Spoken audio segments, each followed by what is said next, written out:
महापालिका निवडणुकीत शिवसेनेला लक्ष करण्यासाठी उपस्थित केलेला पारदर्शकतेचा मुद्दा आता भाजपवरच उलटण्याची शक्यता आहे। कारण कॅबिनेटच्या पहिल्याच बैठकीत शिवसेनेच्या मंत्र्यांनी मंत्रिमंडळाच्या बैठकीत पारदर्शकता हवी अशी मागणी केली।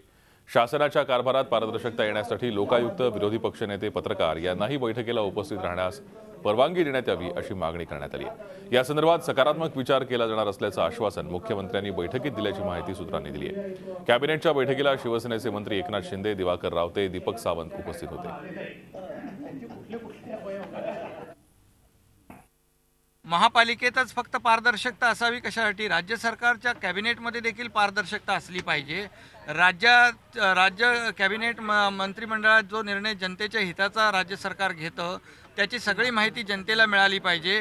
त्यासाठी राज्यमंत्री असतील, विरोधी पक्षनेता असेल, लोकायुक्त असतील आणि पत्रकार असतील, या सगळ्यांना त्याच्यामध्ये सहभागी होता आलं पाहिजे आणि पारदर्शक कारभार कॅबिनेटमध्ये झाला पाहिजे। जो जनतेच्या हिताचा आहे तो जनतेला कळला पाहिजे अशी भूमिका जी शिवसेनेची होती, पक्षप्रमुखांची होती, ती आम्ही तिन्ही मंत्र्यांनी, रावते साहेब आहेत, दीपक सावंत आहेत, आम्ही तिघांनी त्या ठिकाणी मांडलेली आहे आणि प्रखरपणे मांडली आहे की कॅबिनेटमध्ये देखील पारदर्शकता आली पाहिजे आणि त्यावर निश्चितपणे मुख्यमंत्री महोदय म्हणालेत की सरकार देखील त्या बाबतीमध्ये निश्चित विचार करेल।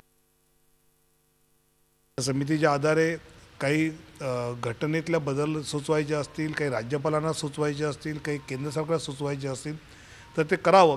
पण माननीय मुख्यमंत्र्यांनी खूप स्पष्ट केलं की पारदर्शकतेसाठी जे कोणी उद्धवजी असो, अन्य पक्ष असो, जे मुद्दे सुचवले जातील आणि जे घटने अंतर्गत बसणारे असतील ते आम्हाला मान्य आहेत आणि त्यामुळे अतिशय चांगल्या पद्धतीने सर्व विषयांसकट पारदर्शक विषयाची चर्चा चांगल्या पद्धतीने झाली। झी 24 तास रहा एक पाऊल पुढे।